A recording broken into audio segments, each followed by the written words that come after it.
Bom, pessoal, beleza? Então, antes da gente começar a nossa aula, eu vou explicar um pouco para vocês como funcionarão as nossas videoaulas, tá? Então, a primeira coisa que vocês têm que saber é o seguinte: as nossas aulas serão de segunda e terça-feira. E eu sempre vou lançar os vídeos e os exercícios mais ou menos perto das 8 da manhã, tá? A gente pode lançar até as 9, mas eu vou lançar geralmente às 8 da manhã. Então, eu sempre vou lançar um vídeo na segunda-feira, que vai ser o vídeo explicativo, tá? Na própria segunda-feira, eu vou lançar uma lista de exercícios para vocês. Então, quando vocês acessarem as trilhas, vocês terão um material e nesse material vai estar o link do YouTube, que é onde eu vou lançar a videoaula. Além disso, eu vou lançar o link do YouTube também no grupo de WhatsApp de vocês, tá? Então, às vezes vocês vão receber o link no YouTube e na trilha, tá? Na parte de materiais. Além disso, vocês terão também uma avaliação. Essa avaliação não necessariamente é uma prova, tá? Mas é o nome que a plataforma do Positivo dá para uma lista de exercícios. Então, na segunda-feira, vocês sempre receberão um link do YouTube e uma lista de exercícios. Essa lista de exercícios, geralmente, vocês terão 2 dias para fazer. Então, ela começa na segunda, terça-feira. Na quarta-feira, às 23h59, fecha-se a lista de exercícios. Vocês não podem mais fazer a lista de exercícios, tá? Então, toda quarta-feira vai se encerrar a minha lista de exercícios. Além disso, a gente vai ter também as aulas na terça-feira. E eu vou focar as aulas da terça-feira com resolução de exercícios, tá? Então, vou pegar alguns exercícios, às vezes da apostila ou às vezes não, e vou resolver os exercícios e vou fazer da mesma forma. Vou lançar o link no YouTube e vou lançar o link na plataforma Positivo On. Então vocês sempre terão 2 vídeos e uma lista de exercício para fazer semanalmente, beleza? Bom, pessoal, então eu vou dar prioridade para a gente fazer agora no começo uma revisão. Por quê? Faz quase um mês aí que a gente não tem aula, que eu não tenho contato com vocês. Então algumas coisas já saíram da memória de vocês, beleza? Então eu vou fazer essa revisão para que vocês rebusquem aquilo na memória de vocês, confiram com o caderno as coisas que a gente está conversando, porque tudo que eu vou falar está anotado no seu caderno. Não está? Deveria estar, beleza? Então, vamos conversar agora um pouquinho sobre o Big Bang, a origem do universo. Então, eu conversei com vocês que um erro muito comum é a gente interpretar o Big Bang como uma explosão. O Big Bang não é explosão, pessoal. O Big Bang é uma expansão. Por mais que o nome leve a Big Bang, uma grande explosão, ele é uma expansão do universo. Então, o que a gente sabe é que o universo ele era quente, muito quente e denso. O que significa denso? Significa que tudo estava muito perto um do outro, beleza? E a gente sabe que essa coisa começou a se expandir de forma muito rápida mesmo. E essa expansão, essa grande expansão, então, é o Big Bang. Então, a gente tinha toda a matéria do universo concentrada em uma pequena região. Essa matéria foi se expandindo. Quando essa matéria se expande, pessoal, ela vai colidindo, ela vai batendo uma na outra. E, como está tudo muito quente, essa matéria ela é mole, beleza? Como se fosse uma massinha. Vamos imaginar então que você tem várias massinhas indo uma em direção à outra, uma bate, a outra passa perto, a outra trisca, e aí você vai tendo a junção de muitas dessas coisas. Então, quando você pega e bate uma massinha na outra, ela gruda. Quando ela gruda, pessoal, a gente está falando de coisas muito grandes. Coisas muito grandes têm muita massa. Massa tem muita gravidade. Então, quando você vai juntando coisas muito grandes, a gravidade dessas coisas vai ficando cada vez maior. E aí ela consegue atrair outras massas. Então, você tem uma colisão entre duas coisas, né, entre duas matérias. Isso vai aumentando e vai cada vez puxando mais matéria. Por quê? Por causa da gravidade. E assim você vai formando as estrelas, os planetas, os meteoros, enfim, os astros que a gente vê no universo afora. Beleza? Então, como que uma estrela se forma? Como que um planeta se forma? Obviamente, são coisas diferentes. Uma estrela é muito diferente de um planeta. Mas a forma de se formar, o jeito de se formar, é basicamente o mesmo, que é batida, colisão de partículas e atração gravitacional, beleza? Então, uma estrela e um planeta se formam basicamente do mesmo jeito, que é esse jeito que eu acabei de explicar. E, pessoal, uma coisa que a gente tem muita discussão hoje, mas que é uma discussão inútil porque ela não faz sentido nenhum, é do formato da Terra. A Terra, pessoal, ela é esférica, tá? Aproximadamente esférica. A gente tem as montanhas, a gente tem várias coisas, ela não é uma esfera, uma bola perfeita, tá? Mas ela é aproximadamente uma esfera, assim como o Sol, assim como Júpiter e todos os demais planetas e corpos grandes. Então, todo corpo grande, pessoal, vai ser redondo, vai ser uma esfera. Então, todos os planetas, até os planetas anões que a gente já estudou, são esferas. Por que eles são esferas? Porque, pessoal, quando você tem a atração gravitacional, ela puxa tudo para um ponto só, beleza? A única forma de você ter tudo sendo puxado para um ponto só e manter uma forma estável, ou seja, que não muda de acordo com o tempo, é uma esfera. A gente conversou sobre você enrolar uma massinha, lembra? Quando você enrola uma massinha, você aperta uma mão na outra e vai girando. Que formato que ele fica? Ele fica esférico. Esse apertão é como se fosse a gravidade, beleza? A gravidade faz esse apertão. Então, corpos grandes sempre serão redondos, por quê? Por causa da gravidade. Mas e meteoros? Os meteoros eles não são redondos. Eles não são redondos porque eles são pequenos, pessoal. Eles são bem pequenos em comparação a planetas, satélites, né, ou planetas anões. Então, eles não precisam ser redondos. Sem contar também que eles sofrem muitas colisões, né? Eles batem um no outro, beleza? Então, os meteoros, os asteroides, eles não são redondos porque eles são pequenos. A gravidade atua neles? Atua. Mas como eles são muito pequenos, eles têm pouca massa, a gravidade deles não é forte o suficiente para conseguir apertar até fazer uma esfera. É como se você fizesse aquela massinha, mas não apertasse com muita força, tá? Porque a gravidade é menor. Então você não vai conseguir fazer uma bolinha aproximadamente esférica. Às vezes vai ficar uma cobrinha, alguma coisa meio fora de uma esfera, beleza? Por quê? Porque a gravidade, então, é menor. Então, corpos grandes são esféricos. Corpos menores não são esféricos. E aí, pessoal, tendo em vista que a gente já tem a formação de estrelas, a gente já tem a formação de cometas, de satélites, de planetas, como que a gente tem os sistemas? Ou seja, como a gente tem o nosso sistema solar? Basicamente, o que acontece é o seguinte, pessoal. Vocês estão vendo aí uma animação, beleza? Essa animação, ela mostra o aprisionamento. O que é aprisionamento? É quando você capta, você segura um corpo. O que acontece basicamente? Você tem o Sol e você tem um planeta passando próximo ao Sol. Como o Sol é muito grande, ele tem muita gravidade. Tá? A gravidade dele funciona como se fosse um imã.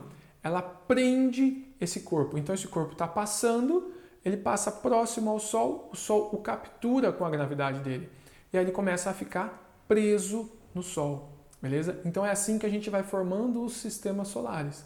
Todos os planetas do nosso sistema solar se prenderam ao Sol por causa da gravidade dele. Alguns se prenderam mais longe, outros se prenderam mais perto, tá? E aí a gente tem o nosso sistema solar. Lembrando também que isso vale para alguns satélites. Então, alguns satélites, ou seja, algumas luas, são presas pelos planetas. A Lua está passando ali perto, passa perto do planeta, o planeta prende com a atração gravitacional. E algumas luas, que a gente já vai discutir mais para frente, como a nossa Lua, por exemplo, são formadas por colisões realmente batidas de matéria. Né? Então você tem um asteroide muito grande ou um corpo muito grande que bate no planeta e arranca um pedaço. Esse pedaço acaba sendo a Lua. Mas a gente vai conversar sobre isso daqui a pouquinho, beleza? Então, ainda falando no nosso sistema solar, a gente tem basicamente dois movimentos no nosso sistema solar. O movimento de rotação, que é o movimento de giro. Então é isso aqui, ó, é o giro. Esse movimento nos dá o dia e a noite. Então é o planeta girando em torno dele mesmo, de um eixo, tá? Isso é a rotação. A translação, pessoal, é um movimento, no caso que aqui fosse o Sol, é o movimento do nosso planeta girar em torno do Sol. Isso é a translação, ela nos dá o ano e as estações, beleza? Então o dia e a noite são definidos pelo movimento de rotação. O ano e as estações são definidos pelos movimentos de translação, são coisas diferentes. Posso ter um planeta sem rotação? Posso. Posso ter um planeta que não gira. Qual a consequência disso? Os dias e as noites seriam muito longas, mas muito longas mesmo. Então você teria temperaturas extremamente altas onde está dia. Por quê? Porque fica sempre o Sol batendo ali. E você teria temperaturas extremamente baixas onde está de noite. Por quê? Porque o Sol não bate ali. Então você teria uma amplitude térmica. O que é amplitude térmica? É uma diferença de temperatura enorme nesse planeta. Tá? Então você teria uma parte do planeta que é muito quente, uma parte do planeta que é muito fria. Isso dá uma grande amplitude térmica para esse planeta. Beleza? E eu posso ter um planeta sem translação? Bom, até posso. Mas um planeta que não gira em torno da sua estrela, ele não está num sistema solar. Então, no caso do nosso sistema solar, todos os planetas têm translação bem definida. Alguns têm uma rotação bem baixa, mas todos têm rotação também. Eu posso ter um planeta sem rotação, mas não posso ter um planeta sem translação. Beleza? Ainda falando sobre a translação, pessoal, a gente tem as órbitas. O que são as órbitas? Basicamente são os caminhos que o nosso planeta ou os demais planetas fazem quando giram em torno do Sol. A Lua também tem uma órbita em torno da Terra, beleza? No caso não é um planeta, não está girando em torno do Sol, mas é um satélite que gira em torno da Terra, beleza? Vocês estão vendo aí agora uma simulação, e essa simulação a gente tem o Sol e a Terra. Perceba que a Terra está girando em torno do Sol. E quando a Terra gira, a gente está vendo a órbita aí da Terra em cinza. Então a órbita, pessoal, é o caminho que a Terra faz quando gira em torno do Sol. Beleza? As órbitas, elas são sempre elipses ou círculo. O que é uma elipse? A elipse é um círculo achatado, beleza? Então as órbitas sempre serão elipses ou círculos. Nunca vai ter uma órbita triangular ou uma órbita quadrada, beleza? Sempre uma elipse ou um círculo. A órbita da Terra, ela é aproximadamente um círculo. Ela não é um círculo, mas ela é quase um círculo, beleza? E ela é estável. O que isso significa? Esse giro aí, ó, perceba que ele não muda. Ele fica sempre girando do mesmo jeito. Mas o que aconteceria, pessoal, se a Terra tivesse um pouco mais perto, quando ela foi aprisionada pelo Sol, vamos supor que ela tivesse um pouquinho mais perto do Sol do que ela estava antes. Ela continua estável nessa situação, mas agora ela está uma elipse. Perceba que ela é bem longe de um círculo. Tá? Ela virou uma elipse.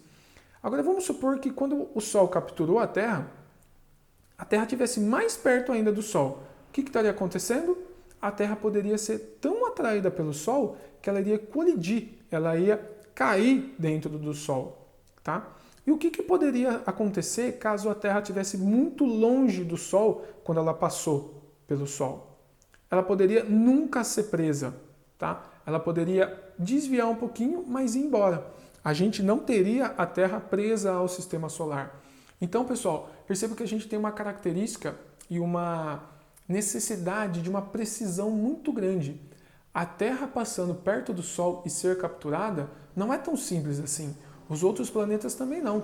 Muito provavelmente, muitos outros planetas passaram perto do Sol e não foram capturados pelo Sol. Ou muitos outros planetas passaram tão perto do Sol que caíram dentro do Sol. Beleza? Então, é uma coisa muito importante que a gente tem aí essa característica bem definida de onde a Terra estava, beleza? A gente pode também ver, pessoal, uma simulação agora entre a Terra e a Lua.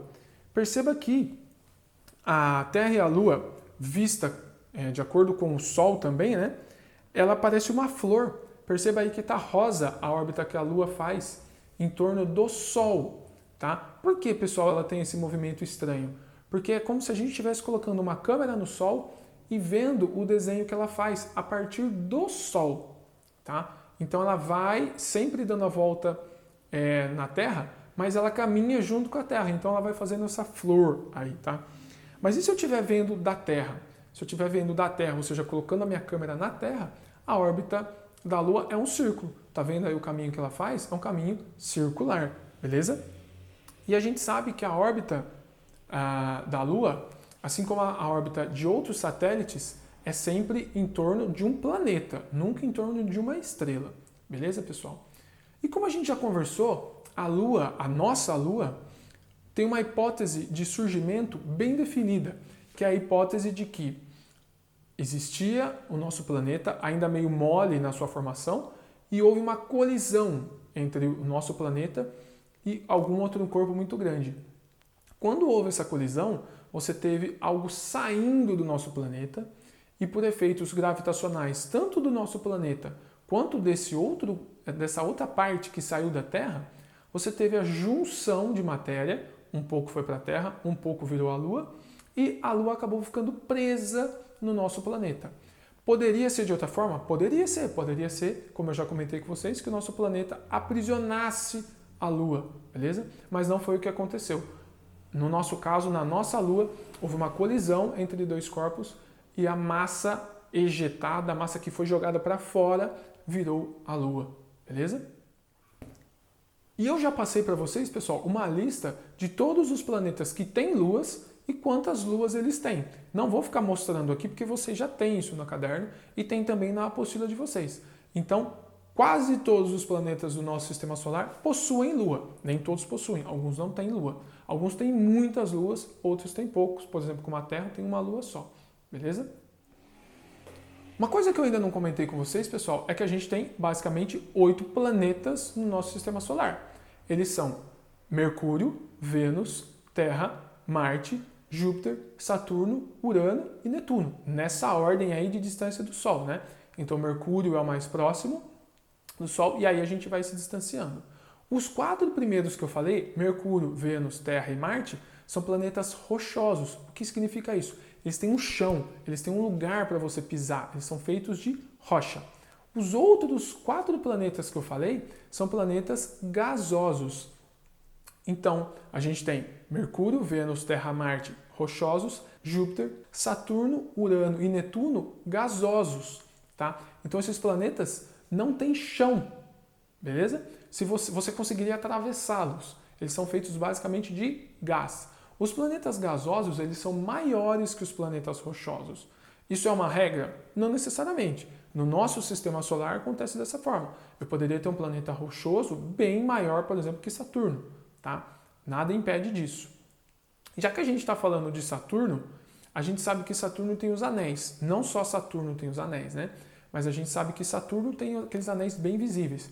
Eles são constituídos, pessoal, basicamente de rocha e gelo, beleza? A gente já conversou quais planetas têm anéis e tá aí no caderno de vocês, deem uma folhada. Não vou também falar tudo, porque eu quero que vocês busquem no caderno de vocês, beleza?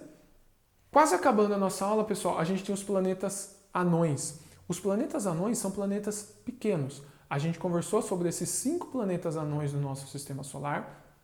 E qual que é a definição de um planeta anão? Ele é muito pequeno, tá? Então ele é bem pequeno e não pode ser considerado um planeta, beleza? Ele é então um planeta anão. Ele tem todas as características de um planeta, mas ele é bem pequeno, então ele não pode ser considerado um planeta anão. E outra coisa que a gente conversou na nossa sala é a Lua, ela é bem maior que todos os planetas anões do nosso sistema solar. Por que ela não pode ser considerada um planeta, então? Pessoal, todo planeta precisa girar em torno da estrela desse sistema solar. No nosso caso, todo planeta precisa girar em torno do Sol. A Lua não gira em torno do Sol, ela gira em torno de outro planeta. Então a Lua é um satélite. Satélite gira em torno de planeta. Planeta gira em torno de estrela. Beleza? E agora, a última coisa da nossa aula, pessoal, são as fases da Lua. Eu já conversei com vocês, já mostrei um desenho que eu estou mostrando agora de novo. Vocês estão vendo aí as fases da Lua. As fases da Lua, pessoal, acontecem basicamente porque a Terra, a Lua e o Sol estão alinhados de formas diferentes. Então, o alinhamento Terra, Sol e Lua causa muitas vezes uma sombra na Lua ou causa muitas vezes uma luz que não chega completamente no nosso planeta. Então, quando a gente vê a Lua muito grande, significa que toda a luz do Sol que está batendo na Lua está voltando até os nossos olhos. A gente vê a Lua então cheia, beleza? Quando a gente não vê a Lua, ela está escura. A Lua que a gente não vê, a Lua nova, beleza? E a gente tem a Lua minguante e a Lua crescente quando parte da luz do Sol chega até o nosso olho. Então a gente vê aquele arco de Lua, né? Aquela Lua sorridente, aquela Lua triste. Aí depende se ela está crescente, ou seja, se ela está aumentando a luminosidade ou se ela é minguante quando está sumindo a luminosidade. Então vocês estão terminando de ver a simulação aí, o desenho. E eu já conversei muito com vocês sobre as fases da Lua. Não vou repetir tudo que eu conversei aqui com vocês. beleza? Mas a gente tem aí basicamente as 4 fases da Lua, dependendo de onde a Lua está, da onde o Sol está e da onde a Terra está, beleza? Então, pessoal, essa foi a nossa revisão aí, uma revisão bem longa. Desculpe aí o tamanho dessa revisão, mas a gente está conversando tudo sobre o que a gente já conversou em todas as nossas aulas. As próximas aulas não serão tão grandes quanto essa, elas serão mais curtas, mas aqui eu quis fazer uma revisão bem grande aí para a gente conseguir conversar e ver tudo o que a gente já viu em um vídeo só, para não ficar lançando revisão parte 1, revisão parte 2. Façam a lista de exercícios que já está disponível para vocês. Qualquer coisa, entrem em contato comigo, voltem o vídeo, pausem o vídeo, olhem o caderno. Pessoal, não deixem de estudar, beleza? Obrigado pela atenção. Não se esquece de se inscrever aí no canal para você ficar por dentro das coisas que eu vou postando, às vezes algum outro vídeo que eu posto para vocês. Obviamente eu vou sempre enviar no WhatsApp e vai ter sempre material para vocês lá no Positivo, mas se inscreve no canal porque às vezes eu lanço o vídeo amanhã e aí se você está inscrito no canal, se você está com tempo sobrando, você já pode ver o vídeo hoje, por exemplo, beleza? Então abraço e bons estudos!